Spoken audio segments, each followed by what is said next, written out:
ಭಾರತೀಯ ಬಾಹ್ಯಾಕಾಶ ಸಂಶೋಧನಾ ಕೇಂದ್ರ ಮತ್ತೊಂದು ಮಹತ್ವದ ಸಾಧನೆಗೆ ಮುಂದಾಗ್ತಾ ಇದೆ. ನಾಳೆ ಬೆಳಗ್ಗಿನ ಜಾವ 5:29ಕ್ಕೆ ಉಪಗ್ರಹವೊಂದನ್ನು ಉಡಾವಣೆ ಮಾಡ್ತಾ ಇದೆ. ಪಾಕ್ ವಿರುದ್ಧ ಬೇಹುಗಾರಿಕೆಗೆ ಇದು ತುಂಬಾ ಅವಶ್ಯಕ ಅನ್ನೋದು ಗೊತ್ತಾಗ್ತಾ ಇದೆ.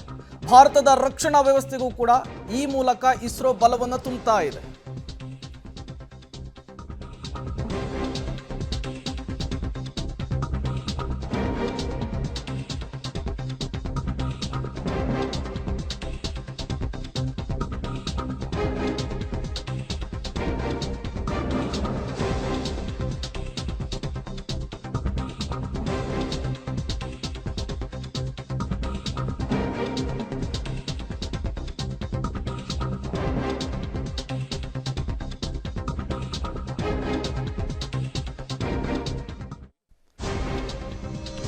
ಪಾಕ್ ವಿರುದ್ಧ ಬೇಹುಗಾರಿಕೆಗೆ ಇಸ್ರೋದ ಜೇಮ್ಸ್ ಬಾಂಡ್ ಸಾಥ್.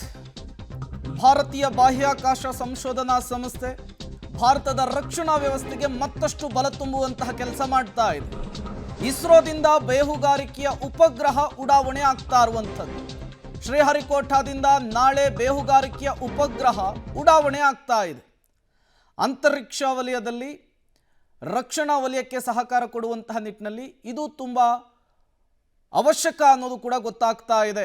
ಹೇಗೆ ಇದು ಹೆಲ್ಪ್ ಆಗುತ್ತೆ ಅಂದರೆ, ಬೇಹುಗಾರಿಕಾ ಕ್ಷೇತ್ರದಲ್ಲಿ ಭಾರತದ ರಕ್ಷಣಾ ವಲಯಕ್ಕೆ ಅತಿ ದೊಡ್ಡ ಬಲವನ್ನು ತುಂಬುತ್ತಾ ಇರುವಂಥದ್ದು. ಮೋಡ ಮಳೆ ಕತ್ತಲು ಬೇಹುಗಾರಿಕೆಯನ್ನು ನಡೆಸುವಂತಹ ಸಾಮರ್ಥ್ಯ ಈ ಉಪಗ್ರಹಕ್ಕಿದೆ. ಗುಣಮಟ್ಟದ ಅಂದರೆ ಹೈ ರೆಸಲ್ಯೂಷನ್ ಚಿತ್ರವನ್ನು ಕೂಡ ರವಾನಿಸುವಂತಹ ಸಾಮರ್ಥ್ಯ ಈ ಉಪಗ್ರಹಕ್ಕಿರುವಂಥದ್ದು.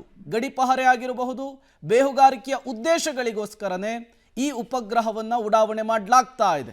ನಾಳೆ ಬೆಳಗ್ಗೆ 5:59 ಈ ಉಪಗ್ರಹ ಉಡಾವಣೆ ಆಗುತ್ತೆ. ಪಾಕ್ ವಿರುದ್ಧ ಬೇಹುಗಾರಿಕೆಗೆ ಇಸ್ರೋ ಈ ಮೂಲಕ ಸಾಥನ್ನು ಕೊಡ್ತಾ ಇರುವಂಥದ್ದು. ಮೊನ್ನೆ ನಡೆದಂತಹ ಆಪರೇಷನ್ ಸಿಂಧೂರದಲ್ಲೂ ಕೂಡ ಇಸ್ರೋದ ಸಹಾಯ ದೊಡ್ಡ ಮಟ್ಟದಲ್ಲಿತ್ತು. ಮತ್ತಷ್ಟು ಡೀಟೇಲ್ಸ್ ಅನ್ನು ಕೊಡ್ತಾರೆ ನಮ್ಮ ಪ್ರತಿನಿಧಿ ಶಬೀರ್, ನೇರ ಸಂಪರ್ಕದಲ್ಲಿ ಜಾಯಿನ್ ಆಗಿದ್ದಾರೆ. ಶಬೀರ್, ಮೊನ್ನೆ ಆಪರೇಷನ್ ಸಿಂಧೂರ ಸಂದರ್ಭದಲ್ಲಿ ಇಸ್ರೋ ತೆಗೆದುಕೊಟ್ಟಂತಹ ಹೈ ರೆಸಲ್ಯೂಷನ್ ಫೋಟೋಗಳು ಭಾರತೀಯ ಸೇನೆಯ ಕರಾರುವಕ್ಕು ದಾಳಿಗೆ ಹೇಗೆ ಹೆಲ್ಪ್ ಆಗಿತ್ತು ಅನ್ನೋದನ್ನ ಇಡೀ ಜಗತ್ತಿನೇ ಗಮನಿಸಿದೆ. ಈಗ ಇಸ್ರೋ ಜೇಮ್ಸ್ ಬಾಂಡ್ ಉಪಗ್ರಹವನ್ನು ಉಡಾವಣೆ ಮಾಡ್ತಾ ಇದೆ. ಈ ಉಪಗ್ರಹದ ವಿಶೇಷತೆ ಏನು? ಇದು ಭಾರತೀಯ ರಕ್ಷಣಾ ವಲಯಕ್ಕೆ ಯಾವ ರೀತಿಯ ಬಲವನ್ನು ತುಂಬುತ್ತೆ ಅಂತ ಹೇಳಿ ಶಬೀರ್. ಪ್ರೇಮ್, ನೀವು ಹೇಳಿದ್ದು ನಿಜ. ನೋಡಿ, ಮುಖ್ಯವಾಗಿ ಇಸ್ರೋ ಭಯೋತ್ಪಾದಕ ನೆಲೆಗಳು ಎಲ್ಲಿದ್ದಾವೆ, ಹೇಗಿದ್ದಾವೆ ಮತ್ತು ಅವುಗಳು ಯಾವ ಫಾರ್ಮೇಷನ್ ಅಲ್ಲಿ ಇದೆ ಅನ್ನುವಂಥ ನಿಟ್ಟಿನಲ್ಲಿ HD ಕ್ವಾಲಿಟಿಯ ಉಪಗ್ರಹ ಚಿತ್ರಗಳನ್ನು ತೆಗೆದುಕೊಡುವಂತಹ ಕೆಲಸವನ್ನು ಮಾಡಿತ್ತು. ಈ ಚಿತ್ರಗಳನ್ನು ಇಟ್ಕೊಂಡು ಭಾರತೀಯ ವಾಯುಸೇನೆ ನಿರ್ದಿಷ್ಟವಾದಂತಹ ಪ್ಲಾನ್ಗಳನ್ನು ಮಾಡಿ ಅವುಗಳನ್ನು ಹೊಡೆದಾಕುವಂಥ ಕೆಲಸವನ್ನು ಮಾಡಿತ್ತು. ನೋಡಿ, ಈ ಎಲ್ಲ ಸ್ಯಾಟಲೈಟ್ ಇಮೇಜ್ಗಳನ್ನು ಡೇ ಟೈಮಲ್ಲಿ ತೆಗೆದಿರುವಂಥದ್ದು. ಸೊ ಹೀಗಾಗಿ ರಾತ್ರಿ ಕಾರ್ಯಾಚರಣೆಗೆ ಅನುಕೂಲ ಆಗುವಂಥ ನಿಟ್ಟಿನಲ್ಲಿ ಈಗ ಹೊಸ ಸ್ಯಾಟಲೈಟ್ ಅನ್ನು ಉಡಾವಣೆಯನ್ನು ಮಾಡ್ತಾ ಇರುವಂತದ್ದು. ಶ್ರೀಹರಿಕೋಟಾ ಲಾಂಚ್ ಪ್ಯಾಡ್ ಏನಿದೆ ಅಲ್ಲಿ ಬೆಳಗ್ಗೆ 6 ಗಂಟೆಗೆ ಹೊಸ ಸ್ಯಾಟಲೈಟ್ ಅನ್ನ ಇಸ್ರೋ ಉಡಾವಣೆ ಮಾಡ್ತಾ ಇದೆ. ನೋಡಿ, ಇದರ ಮುಖ್ಯ ಉದ್ದೇಶ ಏನು ಅಂದ್ರೆ, ರಾತ್ರಿ ಹೊತ್ತು ಏನು ಬೆಳವಣಿಗೆಗಳಾಗುತ್ತೆ ಆ ಒಂದು ಬೆಳವಣಿಗೆಗಳ ಮೇಲೆ ನಿಗಾವನ್ನು ವಹಿಸುವಂಥದ್ದು, ಮತ್ತೆ ರಾತ್ರಿ ಸಮಯದಲ್ಲಿ ಇಮೇಜ್ಗಳನ್ನ ತೆಗೆಯುವಂಥದ್ದು, ಮತ್ತೆ HD ಕ್ವಾಲಿಟಿಯ ಫೋಟೋಗಳನ್ನ ಕ್ಲಿಕ್ಕಿಸುವಂಥದ್ದು ಈ ಒಂದು ಸ್ಯಾಟಲೈಟ್ ನ ಮುಖ್ಯ ಗುರಿಯಾಗಿರುವಂಥದ್ದು. ರಾತ್ರಿ ಹೊತ್ತು ಏನೆಲ್ಲ ಗಡಿಭಾಗಗಳಲ್ಲಿ ನಡೆಯುತ್ತೆ ಮತ್ತೆ ಯಾವ ರೀತಿಯಾದಂತಹ ಆಕ್ಟಿವಿಟೀಸ್ಗಳು ನಡೆಯುತ್ತೆ ಅನ್ನೋದ್ರ ಮೇಲೆ ನಿರಂತರವಾದಂತ ನಿಗಾವನ್ನ ಇಡುವಂತ ಕೆಲಸವನ್ನ ಈ ಒಂದು ಸ್ಯಾಟಲೈಟ್ ಮಾಡುತ್ತೆ. ಒಂದು ವೇಳೆ ಅಗತ್ಯ ಬಿದ್ದಂತ ಸಂದರ್ಭದಲ್ಲಿ HD ಕ್ವಾಲಿಟಿಯ ಥರ್ಮಲ್ ಇಮೇಜ್ ಗಳನ್ನ ಕೂಡ ಇದು ಜನರೇಟ್ ಮಾಡಿ ಕೊಡುತ್ತೆ. ಸೊ ಹೀಗಾಗಿ ಈ ಒಂದು ಇಮೇಜ್ ಗಳನ್ನ ಇಟ್ಕೊಂಡು ರಾತ್ರಿ ಸಮಯದಲ್ಲಿ ಗಡಿ ಪ್ರದೇಶಗಳಲ್ಲಿ ಏನೆಲ್ಲ ಆಗುತ್ತೆ ಅನ್ನುವಂತಹ ಚಟುವಟಿಕೆಗಳನ್ನ ನಾವು ಗಮನಿಸಬಹುದಾಗಿರುವಂತದ್ದು. ಭೂಮಿಯಿಂದ 500 ಕಿಲೋಮೀಟರ್ ಎತ್ತರದಲ್ಲಿ ಈ ಒಂದು ಸ್ಯಾಟಲೈಟ್ ಅನ್ನ ಫಿಕ್ಸ್ ಮಾಡಲಾಗುತ್ತೆ.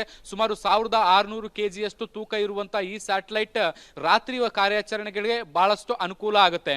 ಮೋಡದ ಮರೆಗಳ ನಡುವೆಯೂ ಕೂಡ ಈ ಒಂದು ಸ್ಯಾಟಲೈಟ್ ಕ್ಲಿಯರ್ ಇಮೇಜ್ ಗಳನ್ನ ಸೆರೆ ಹಿಡಿದು ಕೊಡುವಂತಹ ಕೆಲಸಗಳನ್ನ ಮಾಡುವಂತಹ ಹಿನ್ನೆಲೆಯಲ್ಲಿ ಮುಂದಿನ ದಿನಗಳಲ್ಲಿ ಇದು ಪಾಕಿಸ್ತಾನದ ವಿರುದ್ಧ ಬೇಹುಗಾರಿಕೆಯನ್ನ ಮಾಡಲಿಕ್ಕೆ ಸಾಕಷ್ಟು ಅನುಕೂಲಕರ ಒಂದು ವಾತಾವರಣವನ್ನ ಸೃಷ್ಟಿ ಮಾಡುತ್ತೆ. ಮುಖ್ಯವಾಗಿ ಗಡಿ ಪ್ರದೇಶಗಳಲ್ಲಿ ಭಯೋತ್ಪಾದಕರು ರಾತ್ರಿ ಹೊತ್ತು ನುಸುಳಿ ಭಾರತದ ಗಡಿಯನ್ನ ಪ್ರವೇಶ ಮಾಡುವಂತಹ ಪ್ರಯತ್ನಗಳನ್ನ ಏನ್ ಮಾಡ್ತಾರೆ, ಅಂತಹ ಪ್ರಕರಣಗಳಲ್ಲಿ ಇದು ಬಹಳಷ್ಟು ನಿರ್ಣಾಯಕ ಸ್ಥಾನವನ್ನ ಅಥವಾ ನಿರ್ಣಾಯಕ ಪಾತ್ರವನ್ನ ವಹಿಸುತ್ತೆ.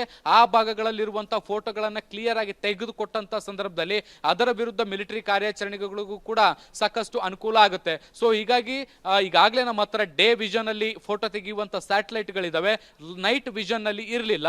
ಸೊ ಈ ಒಂದು ಸ್ಯಾಟಲೈಟ್ ಅಂದುಕೊಂಡಂತೆ ಯಶಸ್ವಿಯಾಗಿ ಉಡಾವಣೆಯಾಗಿ ತನ್ನ ಕಕ್ಷೆಗೆ ಸೇರ್ಕೊಂಡ್ರೆ ಮುಂದಿನ ಹಂತದಲ್ಲಿ ಭಾರತ ಸ್ವಂತ ಚಿತ್ರಗಳನ್ನ ನೈಟ್ ವಿಷನ್ ಅಲ್ಲೂ ತೆಗಿಬಹುದಾಗಿದೆ ಪ್ರೇಮ್.